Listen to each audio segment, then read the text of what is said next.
Hiwapay bayad ko ah. Hiwapay bayad. Hiwapay ba kay kili. So mag-check out na tayo nga. Pasok na tayo ulit.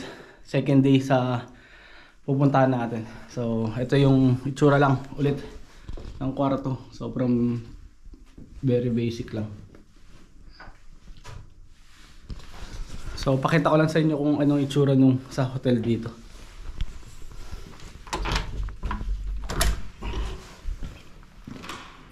Ganito. Mostly yung key card niya. Tapos may mga ganito pa. Tapos ganito yung susi. Tapos dito walang may reception pero hindi siya palagi nandun sa reception. Dito walang tao.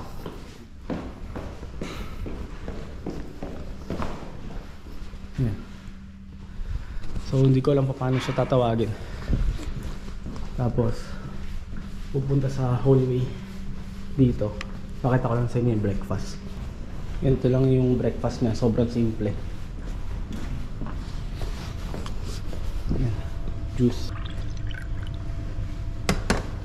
coffee, tapos mga bread, tapos oatmeal. Oops, ito na. Ito kasi feeling ko yung mga nag-stay dito katulad ko. May work sa ibang city. Tapos nagwa one night stay sila dito para hindi na sila bumalik sa city nila agad. Tapos ito yung kitchen nila.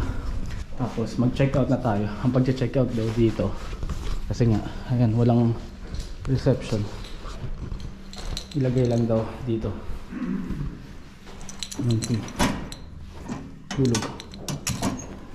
Check out ka na. So, nagstay ho ako dito sa Budget Hotel Easy. So, maraming salamat at papasok na ako. Mamaya mag-vlog tayo sa may Old Town. Tsaka dun sa Tropa Sub. Sana makapag-vlog ako sa Tropa Sub. Para hindi mayayain pa naman ako. So, ito yung itsura ng kabuuan ng building niya. So, pasok na ako. So ito nga yung budget hotel ko. Yung work ko lang nandito lang. Parang 2 minutes, 3 minutes walk. Ito yung pinag-workan ko ngayon. So 2 araw. Sobrang lapit lang. So tapos na yung mission natin dito sa Porbo. Ngayon pauwi na tayo ng Kubula. Pero bago umuwi, punta muna tayo dun sa may Old Town. Kasi kahapon medyo ulan at gabi na. Ito medyo maaga-aga. 5 o'clock pa lang ng hapon dito. Merong release ng train dito. Lumang release ng train. Kasi ito yung magandang view ng mga bahay dito. Ganda, grabe. Tapos pupunta natin. Try kong pumunta muna dun sa taas, mag picture. Putik mo kang mataas-taas tong haakyating ko Ingal na agad ako na dun pa lang.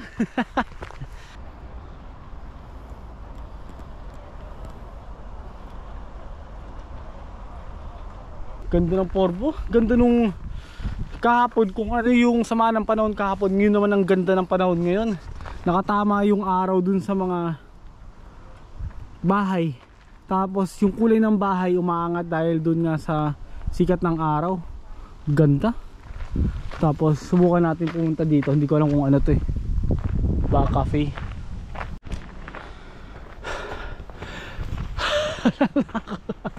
Medyo mataas na rin yung inakit natin. Pero hindi ko lang alam kung cafe to or bahay or hotel. Walang katao-tao pero parang bukas ata siya eh.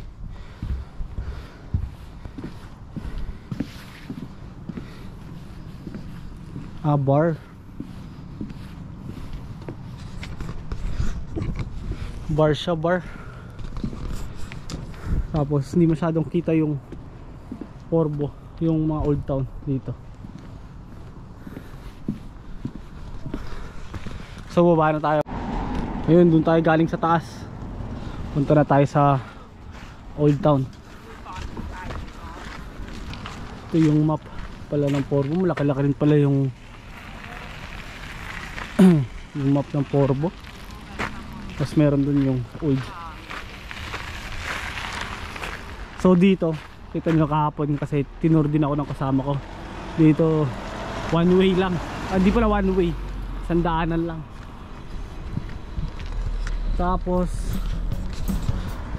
ganda rin ng lake nila dito. Tapos sumabay pa yung pagka autumn.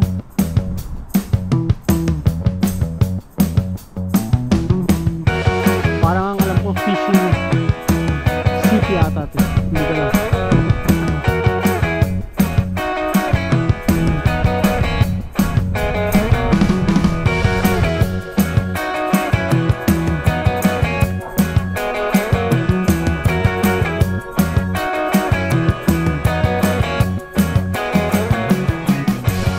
You know.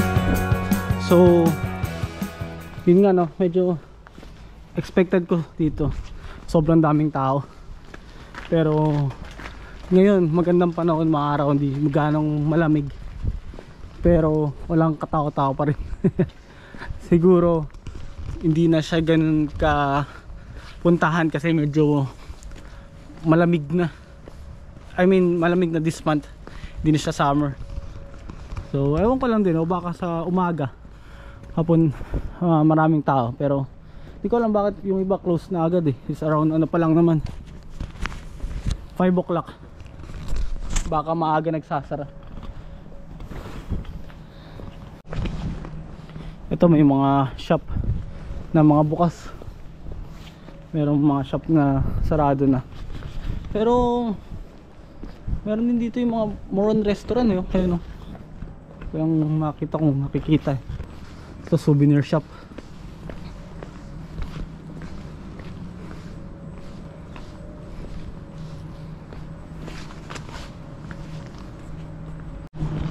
Ganda eh, kasi may kakaibang vibes siya eh, na ang ganda ng old town nila dito. Tapos yung mga kulay ng mga bahay, okay, nakakaaliw tingnan.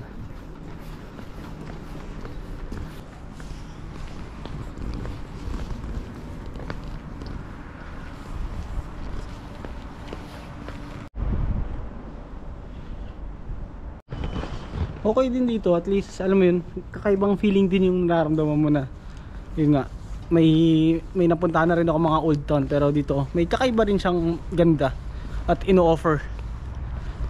Napaka ganito yung inakala ko, mag puro keskusta dito sa ano eh, sa Finland eh, pero at least may ganitong lugar sa kanila na puntahan talaga.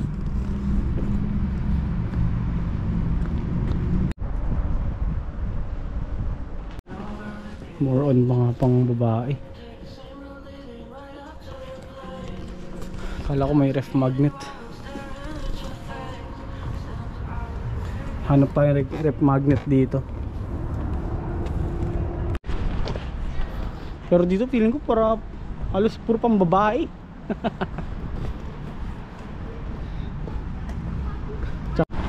Ganda ng part na to.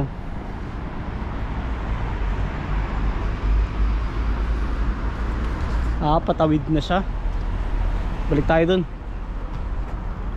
Ito medyo makakita ka ng pakunti-kunting mga turista, pero sabi nung nakausap ko, sa December nga daw maraming mga tao dito. Unang kahapon di ko medyo na-enjoy kasi umuulan, tsaka ang dilim na.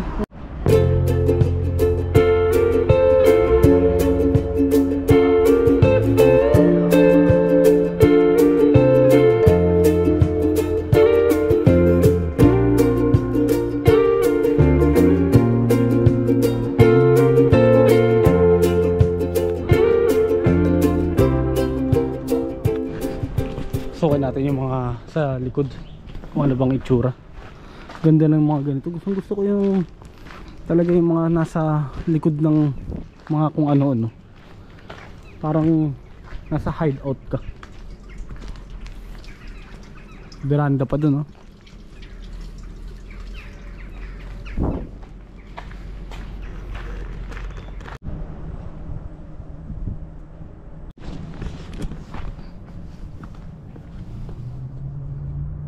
Mamaya punta natin to.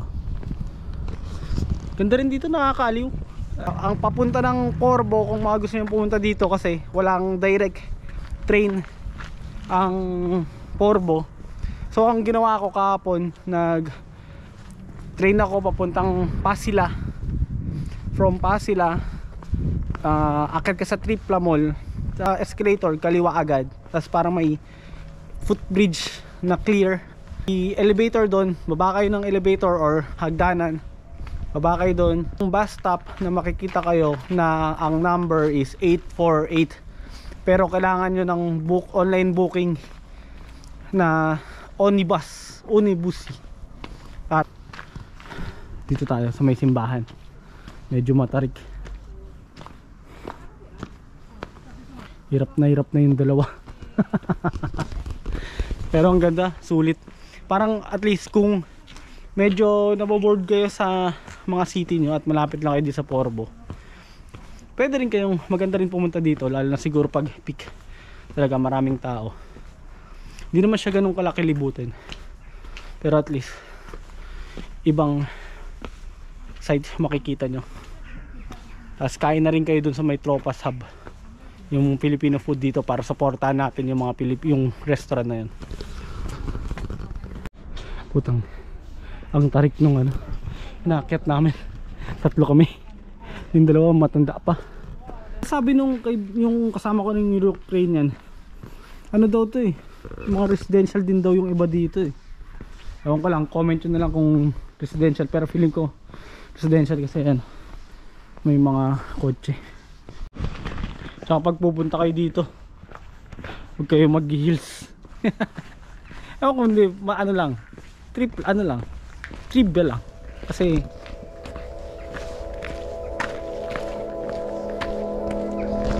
masakit sa paa.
Siya yung talagang matagal yung paglilibot mo dito sa Old Town, pero interesting pa rin yung Porbo, at least para makakita lang din ng kagandahan ng ibang lugar dito sa Finland. Ang sarap bisitahin itong Porbo, lalo na feeling ko maganda pag hapon, kasi katulad nito, tutok na tutok sa akin yung araw. At pag nandoon kayo sa may taas sa kabila, yung mga itsura ng bahay dito at mga pintura ng mga bahay dito ay angat na angat, kaya lalong gumaganda yung mga Old Town dito sa Porbo, mga bahay. So enjoyin ko na yung mga video sa Porbo, at pupunta na tayo dun sa may Tropas Hub. So see you on the next video. Nahagan moy moy.